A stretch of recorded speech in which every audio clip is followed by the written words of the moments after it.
Stubborn fats like हमारे बेली और sides पे जो फैट होता है, यहाँ अल्फा रिसेप्टर्स की रेशो बीटा रिसेप्टर्स की निस्बत हाई होती है, इसलिए इन एरियाज से फैट आहिस्ता आहिस्ता कम होता है और यहाँ ब्लड का फ्लो भी कम होता है। सो जब आप डाइट और एक्सरसाइज स्टार्ट करते हैं तो कुछ टाइम के बाद बॉडी जब बेली फैट को कम करने लगती है तो इस प्रोसेस में पहले ट्राइग्लिसराइड्स को रिलीज करती है जो हमारे फैट सेल्स में होते हैं। इन ट्राइग्लिसराइड्स को फर्दर फैटी एसिड्स में ब्रेक डाउन होना होता है। उसके बाद ये फैटी एसिड्स ब्लड में जाके बर्न हो जाते हैं। सो हम इन एरिया से फैट को कैसे कम कर सकते हैं, उसके लिए आज मैं आपको 5 ऐसे टिप्स बताऊंगा जिनसे आप अपने बेली और साइड्स के स्टबन फैट्स को कम कर सकेंगे। Number 1 is calorie deficit. अगर आप बॉडी से फैट कम नहीं कर रहे और स्केल पे आपका वेट कम नहीं हो रहा तो इसका मतलब ये है कि आप कैलोरी डेफिसिट पे नहीं है। इसकी बहुत सी रीजंस हो सकती हैं, स्पेशली अगर आप कुछ अरसे से डाइट कर रहे हैं। फॉर एग्जांपल, अगर आप कैलोरी डेफिसिट पे आने के लिए कैलोरीज कम लेते हैं तो इवन अगर आप हर चीज ठीक भी करते हैं तो आपका कुछ मसल लॉस होगा, तो इसकी वजह से आपका मेटाबॉलिज्म स्लो हो जाएगा। याद रखें कि फैट्स आहिस्ता आहिस्ता कम होते हैं। फैट सेल्स को एनर्जी चाहिए होती है खुद को मेंटेन करने के लिए। सो जब आप डाइटिंग करते हुए फैट्स को लूज करते हैं तो बॉडी को खुद को मेंटेन करने के लिए एनर्जी भी कम चाहिए होती है। आपका ओवरऑल बॉडी वेट और फैट मास भी नीचे आ रहा होता है। आपकी डेली की जो बेसिक मूवमेंट्स है उनमें भी एनर्जी कम लगती है, जिसकी वजह से आपका रेस्टिंग मेटाबॉलिज्म मजीद स्लो हो जाता है। सो जैसे ही आप अपने बाकी बॉडी एरिया से फैट कम करके बेली और साइड्स के फैट पे पहुंचते हैं तो हमारी बॉडी को और भी कम एनर्जी चाहिए होती है। सो आपको कैलोरीज का इंटेक मजीद कम करना पड़ता है। And this take me to the second point and that is tracking your calories accurately. अक्सर लोग डाइटिंग करते हुए कैलोरीज का प्रॉपर ट्रैक नहीं रखते। वो समझते हैं कि हम कैलोरीज कम ले रहे हैं, बट एक्चुअल में वो ज्यादा ले रहे होते हैं। ये प्रॉब्लम एक एवरेज बंदे के साथ भी है और एक ट्रेंड एथलीट के साथ भी। सो जब आप डाइट स्टार्ट करने लगे तो कुछ दिन उस पे काम करें कि वो वाकई कैलोरी डेफिसिट पे है और हर कैलोरी को काउंट करें। चाहे आप केचप ले रहे हैं, सॉसेस ऐड करते हैं, आर्टिफिशियल स्वीटनेस लेते हैं, हर एक कैलोरी को काउंट करना बहुत जरूरी है। डाइट स्टार्ट करने के बाद अगर आपका वेट एक वीक के बाद कम होना स्टार्ट नहीं होता तो अपने कैलोरीज के इनटेक को मजीद कम कर दें, लाइक फ्रॉम 200 to 300।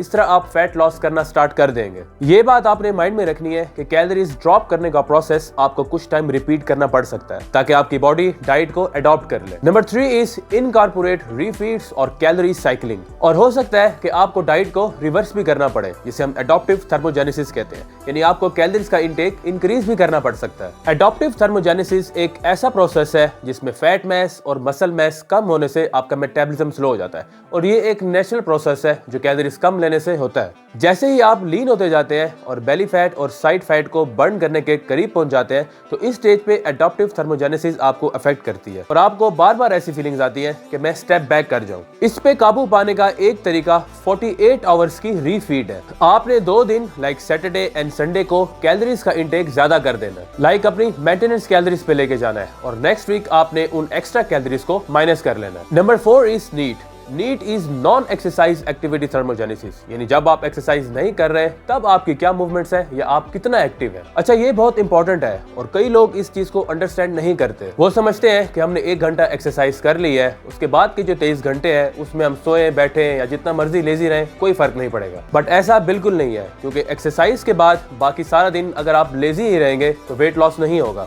तो होता क्या है कि जैसे ही आप कैलोरी डेफिसिट पे आते हैं तो आपकी बॉडी इस चीज को सेंस कर लेती है कि आप कैलोरीज कम ले रहे हैं, तो बॉडी एनर्जी को सेव करने के लिए शॉर्टकट्स लेती है, स्पेशली जब आप बेली एरिया से फैट कम करने लगते हैं। बिकॉज बॉडी को ये बिल्कुल पसंद नहीं है कि आप बेली एरिया से फैट कम करें। तो बॉडी क्या करेगी, आपकी जो नॉन एक्सरसाइज एक्टिविटीज है उसमें आपको लेजी कर देगी। लाइक जहां पहले आप एक्टिव रहते थे वहां लेजी हो जाएंगे, सारा दिन चेयर पे बैठे रहेंगे और उठने को दिल ही नहीं करेगा। इवन पानी पीने के लिए भी जब आप पहले खुद उठ के पीते थे अब आपका दिल करेगा कि कोई और पिला दे। सो इस तरह जब आपकी फिजिकल एक्टिविटी डिक्रीज हो जाएगी तो आपका वेट भी स्टक हो जाएगा। इसका बेस्ट तरीका ये है कि आप डेली कुछ टाइम वॉक करें। वॉक एक लो इंपैक्ट एक्टिविटी है जिससे आपकी डाइट और एक्सरसाइज अफेक्ट नहीं होती। अदरवाइज रनिंग या दूसरी इंटेंस कार्डियो एक्टिविटीज से आपकी स्ट्रेंथ ट्रेनिंग अफेक्ट होती है और आपको भूख भी ज्यादा लगती है। सो कोशिश करें कि 5000 स्टेप्स डेली करें ताकि आपके नीट लेवल्स एलिवेटेड रहे और आपका वेट स्टक ना हो। Number 5 is lifting weights. अच्छा, आपने सिर्फ ये नहीं करना कि डाइट के साथ सिर्फ कार्डियो करें,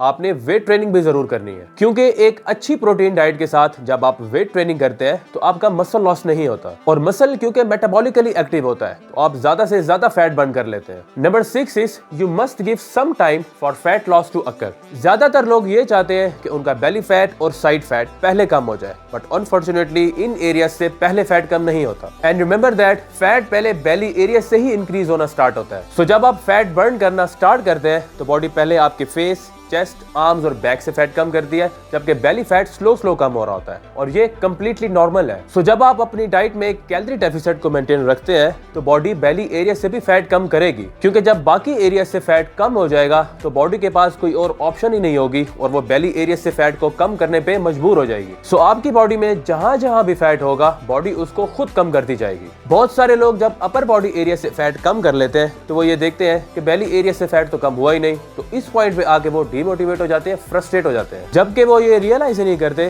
कि वो कितना करीब आ गए थे बेली फैट को टारगेट करने के लिए। सो आपने डिमोटिवेट नहीं होना और अपनी डाइट और एक्सरसाइज को कंटिन्यू रखना है और एक दिन आप देखेंगे कि आपका बेली भी फ्लैट हो जाएगा। सो आज की वीडियो के लिए इतना ही। वीडियो से रिलेटेड कोई भी क्वेश्चन हो तो कमेंट बॉक्स में आप मुझसे पूछ सकते हैं और अगर आपको मुझसे ऑनलाइन ट्रेनिंग्स या कस्टमाइज्ड डाइट प्लान चाहिए हो तो इस नंबर पे आप मुझे व्हाट्सएप कर सकते हैं। So I will see you guys in the next video.